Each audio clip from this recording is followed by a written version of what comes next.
46 minutes? Dude, I got 46 minutes of showing you guys TikToks. What the fuck what does this channel come to?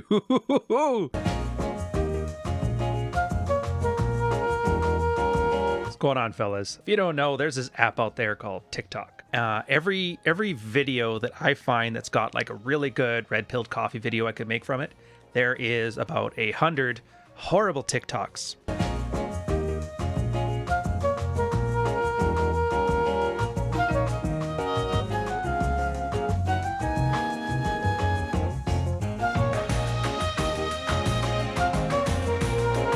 That's not how people wash the dishes. I've washed them 3 or 4 times in my life, so I get it. First off, the overweight, pudgy Overwatch jacket, just mwah, mwah. But the idea that chores will turn you on with your wife, I always think that's such a goofy one. And I guess maybe I could do a video on chore play, but the demographic on this channel is like 25 to 30-year-old men. I'm like, you don't know what chore play is. Talk to some 35-year-old guy whose wife fell out of love with him. They'll know. But it's this idea that like if I make you more comfortable and you're less stressed and I take all the problems away from you, then maybe you'll gift me that sweet walls from heaven and give me something wonderful, right? It's like, no. Attraction can't be negotiated. Everybody knows that. Somebody told me that once. I can't remember his name. Something Tamarso. 死んでいる。何? Here's the closest I can get to a video. Hopefully you enjoy your Christmas mimosas, guys, because if you're not drinking, then why are you on TikTok? Because it's a way to prime your liver for pain. Just give me the alcohol. It'll be easier on it. Oh, yeah. So, chore play. That's the whole argument. It's when a girl doesn't like you at all. Like, she's not interested in you. But she's like, well, he's here. Maybe if I promise him a little, he'll do some stuff. And you got a couple choices. You can do something to your standard and on your schedule. You can do it to your standard, to her schedule, to her standard on your schedule, or to her standard on her schedule. Almost all options suck. So if you do it like chores, clean the dishes, you do it to her standard on her schedule. All of a sudden you've just established, hey, if you nag me, I'll do what you want. And then he's just another one of the kids in the house. Kills relationships right there. Second one, if you do it to her standard on your schedule, well, then she's like, well, now he's just lazy. I have to nag him constantly to get things done. And then it's definitely not good either. If you do it to your standard on her schedule, then nothing you ever do is good enough. So really the only option you have is to do your things to your schedule. Clean the house to the standard you've set for yourself. You do basically all the domestic stuff. I don't need a woman in my life. I'm strong and independent man who don't need no woman. And you do your things, you do them to your standard, you do them on your schedule. If she wants something on a better standard or a different standard or on a different schedule, if she wants it earlier, she can do it herself. Fun fact, this has nothing to do with attraction. So if attraction's not there, all these household logistics are more like roommate hacks. Dudes acting like chicks. Here's some sadness.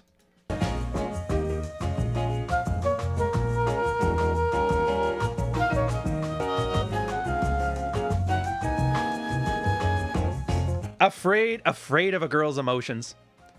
It's at the point that it's so common they can make a meme out of it. There's like hundreds of these ones where it's guys like, girls like, yeah, we need to talk, and the guy's like, yeah, fuck you, bitch, and then starts shaking his hand when he's drinking his water. I don't know what it is.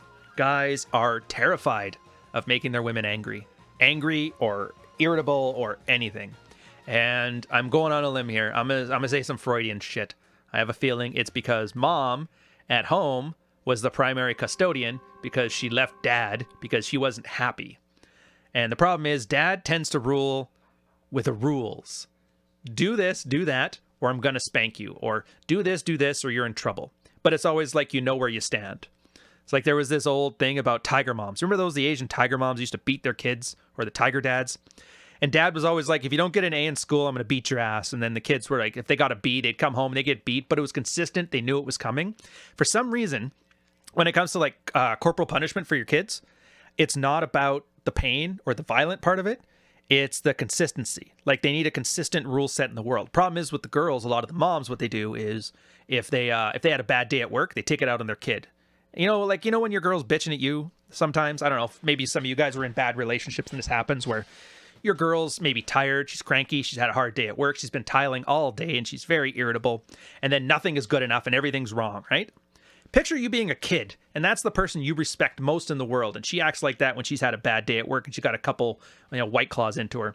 So you don't know how to be good for your authority figure, because if mom's not around, you're going to starve to death because you're like 6. You don't know how to make a sandwich. That's mom's job. So now all you know is that you're never knowing what you're going to get, if you're good or you're bad. So all you can really do is please that person, right? And so it kind of fills in your little goofy kid's head this horrible, horrible idea that you need to always make girl happy. And then that carries over into your relationships. Who'da thunk your formative experiences affect your future behavior.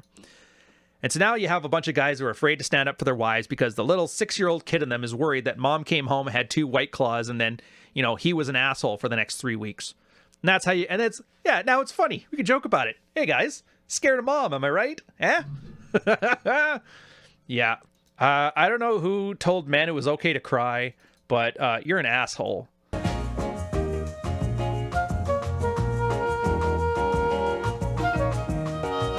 Wake me up! Dude, in what reasonable state of mind? And this has got like 1 million views and 1 million likes too. This thing is huge. So this guy says he's got some kind of trauma, right? What the hell is this trauma? And then he films an old video of him and his ex-girlfriend, who clearly wants nothing to do with him now, crying in front of the camera. What in the hell is he doing? Why? Who wanted to see that? Who wants to see a guy cry and think any better of him? Like, I'm not saying, look, here's how the argument goes. Men should be in touch with their emotions. Men shouldn't cry in front of people. And everybody's like, well, why are you just making him bottle it up? He'll put him a school shooter. It's like, no. Not saying men can't cry. I'm not saying men can't have feelings. I'm not saying men can't be sad about shit. We're human beings. We're not fucking automatons. Here's what I'm saying. You don't get to see that shit. If you have the need to have this fucking moment, this is what good male friends are for. Everybody's like, I want a tribe. I want a shit. Everybody's always like, yeah, I want a tribe so we can hunt elk and chop wood and drive trucks. It's like, here's why you want a friend. You want a friend because a good male friend will be the only person you can do something like this in front of, and not only will he still respect you in the morning, but he'll also tell you when, all right, you had enough, you got out of your system, let's go get some girls, stop crying, get over it. You will never, maybe your mom, but she doesn't know what to do. She'll just pat you on the head and say, there you go. There, little dear. She's probably why you're in there anyway, because you're trying to be a promise keeper. If you don't know what that means, look it up. You don't want me to say. Yeah. Just don't. Actually, this is kind of nice. I get to blast through these ones. I don't have to make a whole video and hate my life. How little validation men get. Like, women will get compliments just for being a woman. You'll get validation for being a certain gender. That's an amazing thing. That's a crazy thing. Like, men will get hated on just for being men. Understand that men will get their first flowers typically at their funeral. They get very few compliments over the course Look of at the this year. shit. All right. And you thought I was just gonna shit on women, eh? No. Dudes are getting it too. Flooded with attention. Compliments. Flooded with attention. From a young age. And that's an amazing... All right. I'm not gonna watch the whole thing because there's 2 minutes of him bitching and moaning. Here's the thing he just said. Hey, you know what sucks? Why are you a better woman than me? I want to be a good little woman too. Why can't I get flowers? Why can't I get told I'm lovely? It's like, dude, you've made the case for me why bullying was important in schools and why moms need to hug their kids 34% less. 34% less. It's like, dude, I don't know. Like, here's the thing. I don't know why you want this. Why do you want everybody to kiss your ass just because you exist? Everybody always like, women get this, women get that. I'm like, would you even want that? Like, I wouldn't. Imagine a world where everybody is nice to you, regardless of what you do. Where everybody will lie to you to make you feel better.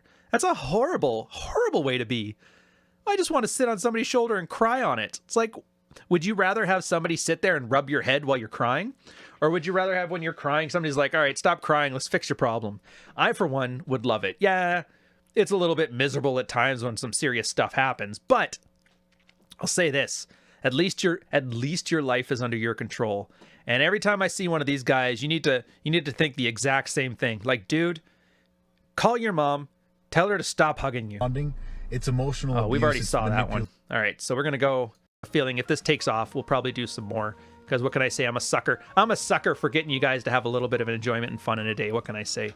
Call me a big soft touch. I'm going to let you guys go, though.